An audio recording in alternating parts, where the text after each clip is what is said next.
All right, if you want to raise money for your startup or your business acquisition from equity investors, you got to start preparing yourself to how to behave to attract those investors and make them happy they invested in your company. Today, I'm going to talk all about that. I am coming from a position of experience on this. So I raised a multi-million-dollar startup off the ground in my late 20s as my first major entrepreneurial adventure. That went on to sell and get my investors a decent return, but I think I made a lot of mistakes along the way with the first time I raised money that I wish I knew in my 20s, and I'm going to share some of those mistakes with you today and how you can remedy those. And then in my 30s, I was an investor. After I sold that first company, I invested in other people's companies, and I got to experience good, bad, and ugly on the other side of the table in terms of what I liked and what I didn't like from founders that I invested in.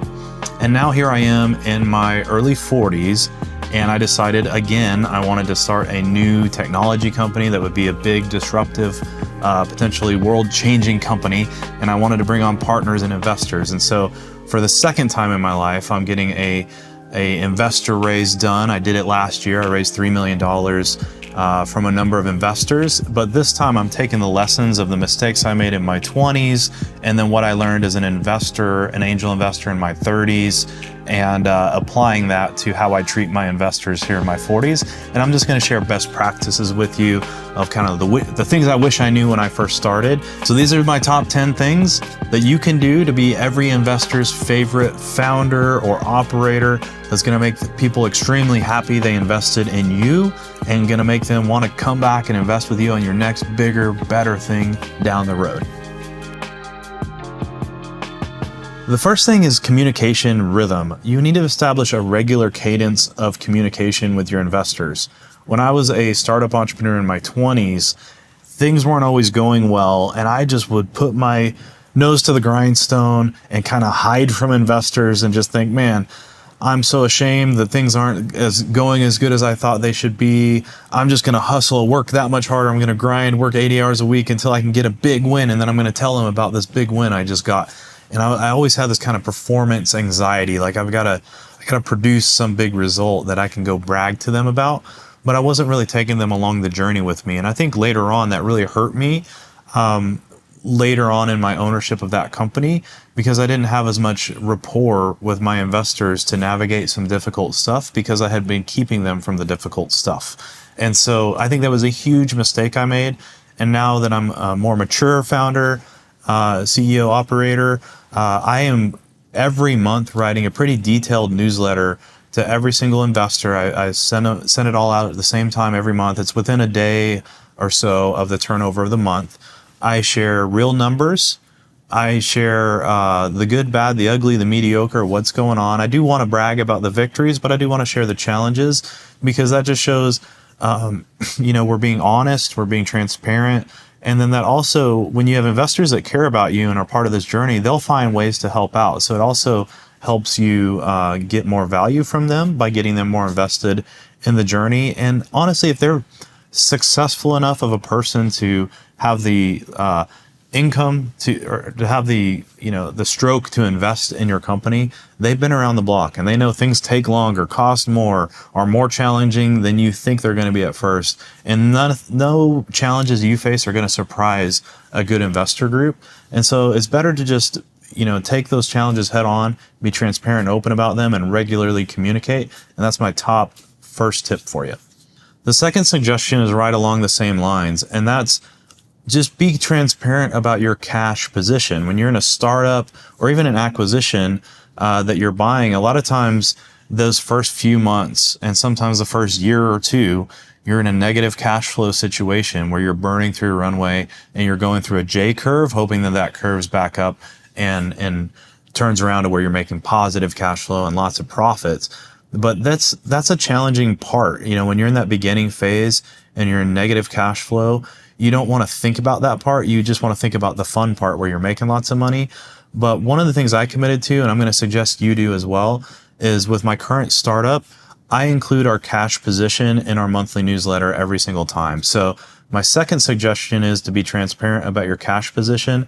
Don't just reach out when you're when you're saying, hey, we made a lot of money, we're ready to make a big distribution, and you get a high five everybody. And also don't just reach out when you say, oh guys, we're running out of cash, we're running out of money, we need to pass the hat around and do a capital call.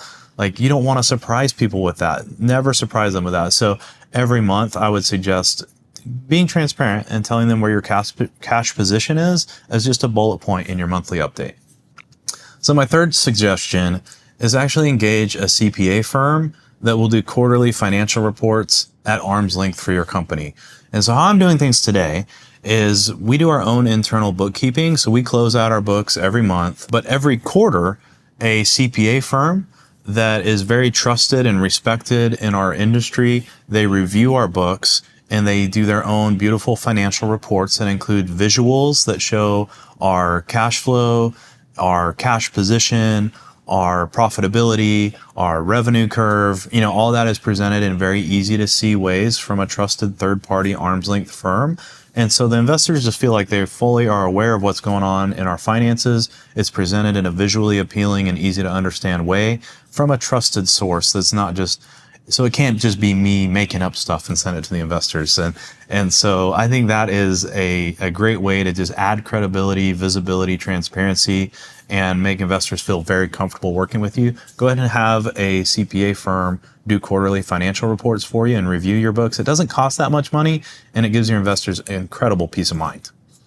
Speaking of CPA firms, something else you want them to do for you is your taxes. You want a CPA firm to do your taxes promptly, and that means K1s. So depending on how your corporate structure is, you may be putting out K1s for your investors. And I have been an investor in many things. I get lots of K1s every year, and I'm telling you, there's always that one company, there's always that one investment that is so slow to get you their K1. And it delays me filing my tax returns every year because some Yahoo won't get me a K1 on time. And it's super frustrating as an investor. You don't want to be that guy. You don't want to be that CEO founder that just can't get K1s out to your investors and slows them down from filing their own personal tax returns. You want to be the first one to get them their K1s. And so you just want to commit. You want to talk to your CPA up front about what do we need to do to make sure that, early spring, as soon as we can, we get K1s out to investors. So those that want to file their taxes in April will be able to do so without extensions. And we want to be very prompt and on the ball with that. And so do whatever you can do to get those K1s out promptly. That's going to go a long way with your investors. And those investors that invest in lots of things, they're noticing that. They're going to notice who's slow and who's fast, and you want to be a fast one there. Next thing I'm going to suggest is every time you send out a newsletter, do a little call to action for your investors. So if there's something that you need help with, or there's an event coming up you want them to invite people to, or there's something you want them to share on social media, or whatever it is, you want to give them a way they can help, because that makes them feel like they can contribute more than just writing the check. It brings value to your company and it makes them feel valued at the same time. It's a complete win-win. And then the other thing you want to do is look back at the previous month and say, which investor helped me in any way this month?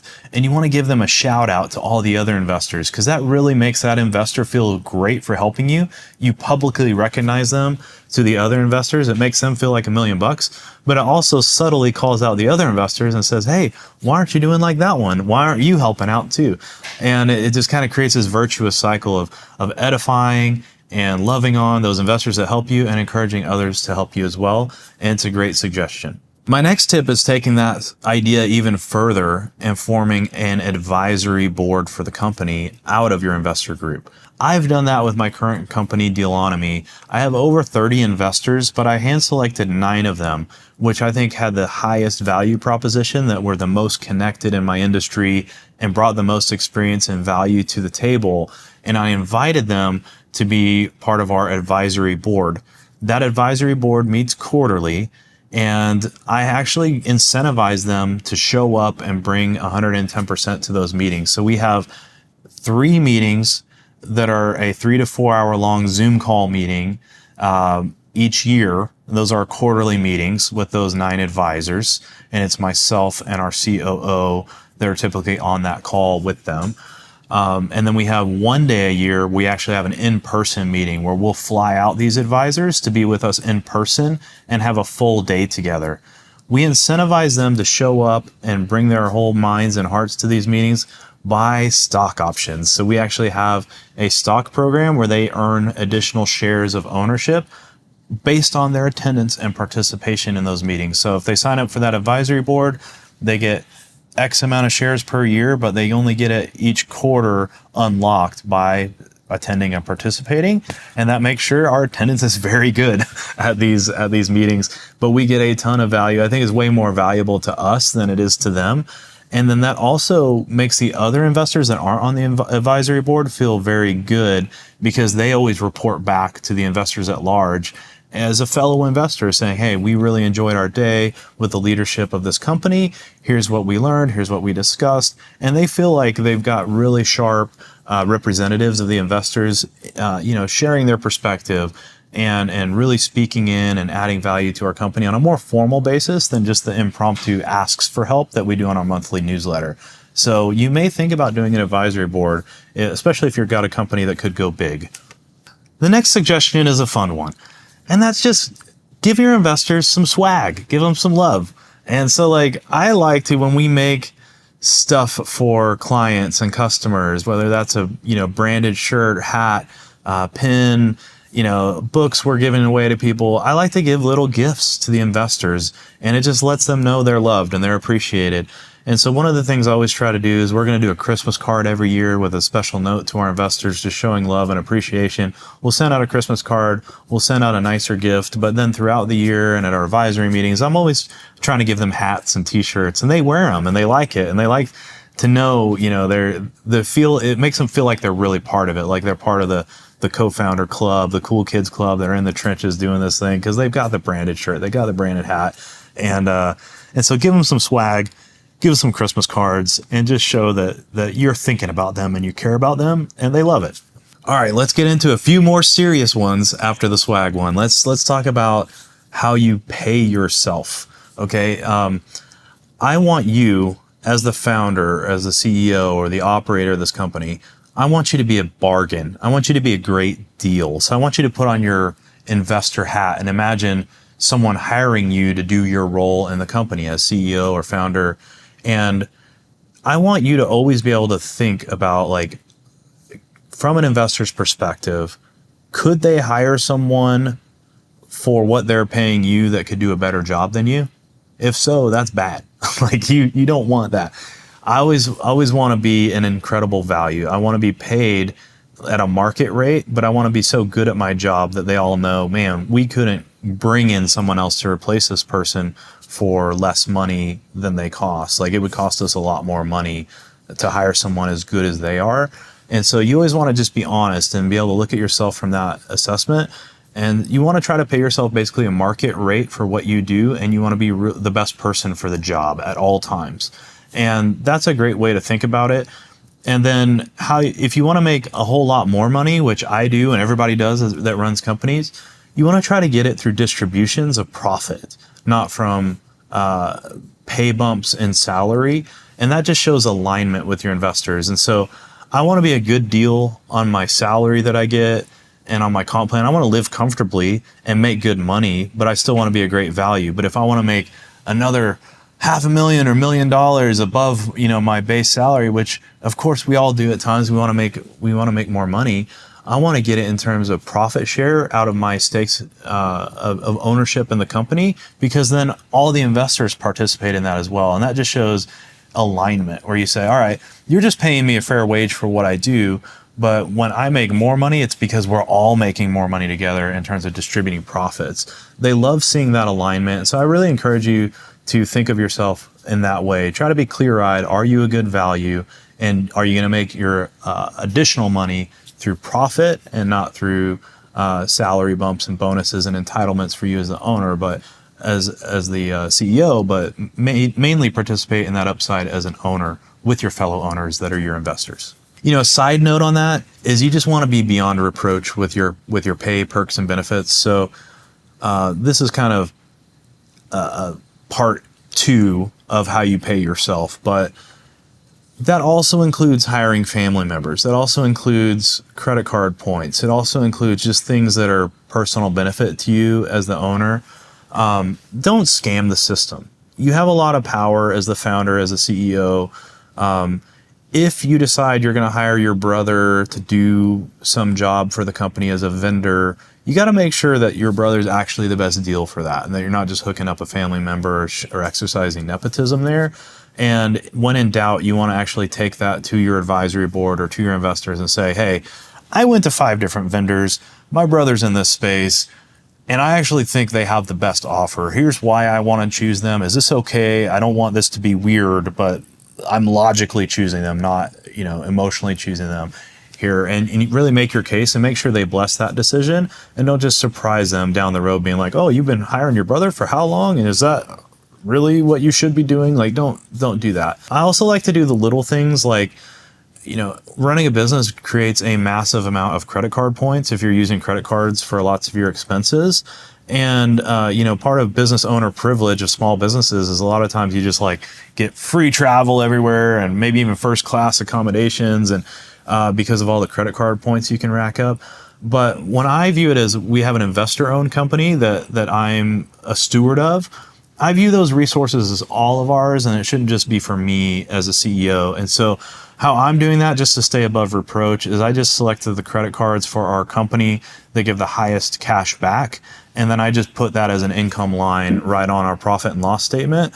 And so they know that's not just lining my pockets or benefiting my family, it's benefiting all of us. It's making the company a little bit more profitable by putting that cash rewards back into the company, and then we all benefit from it according to our percentage ownership. It's just little stuff like that that shows investors you're not just in it for you, you're thinking of everyone. Okay, let's be real. I'm going to make a serious, sober point here for my 9th suggestion, and that is things don't always work out according to plan.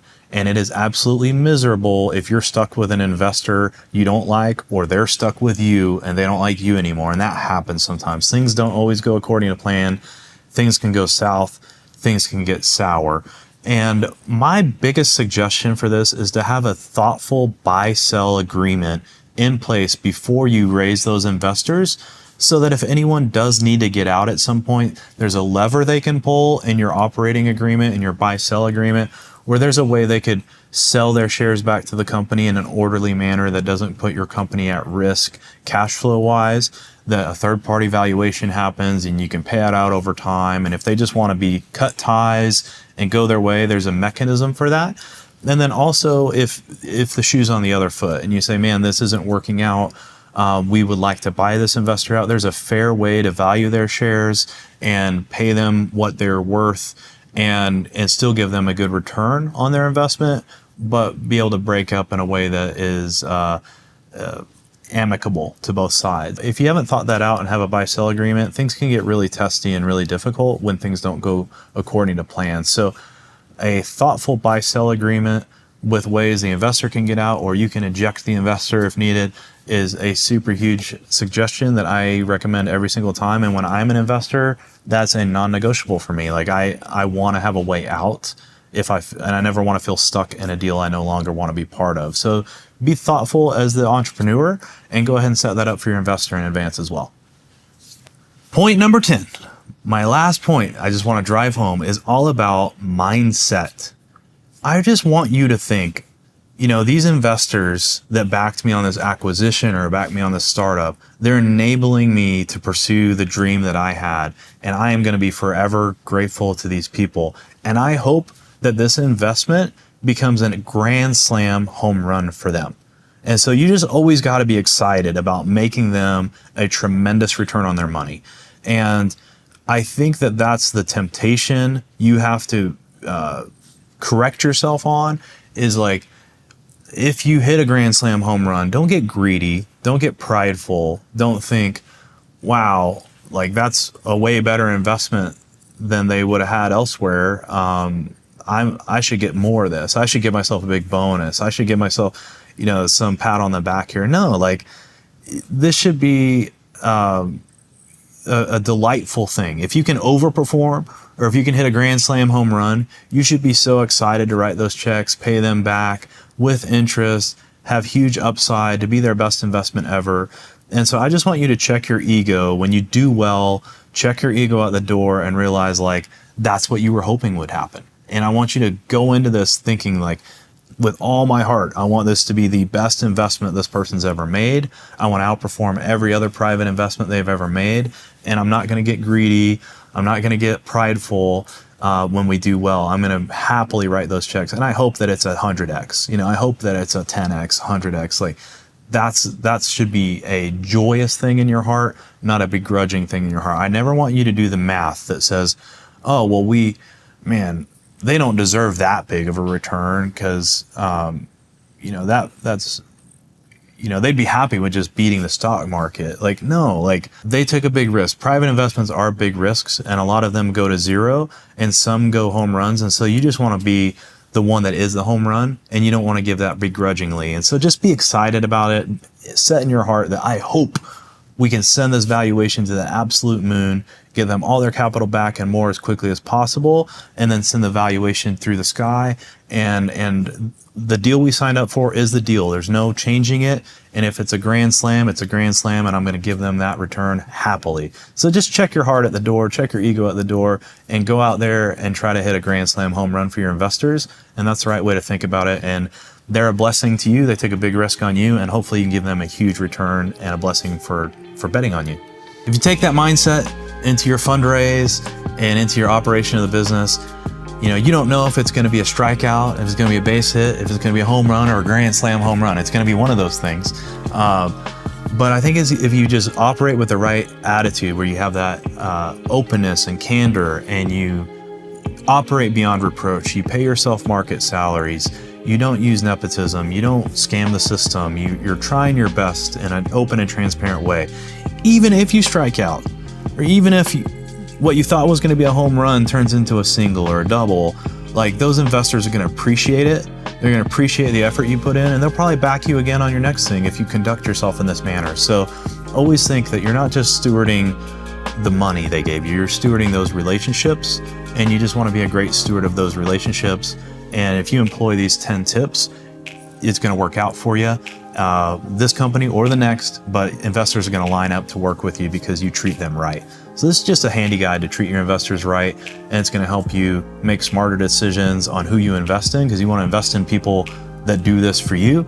And then when you're the one getting invested in, it's going to tell you how to honor them and do it right. So you'll have multiple opportunities to shoot for the moon with other people's money someday. So it's a fun thing to do. I enjoy it, but just do it with eyes wide open, follow these rules, and you'll be good to go.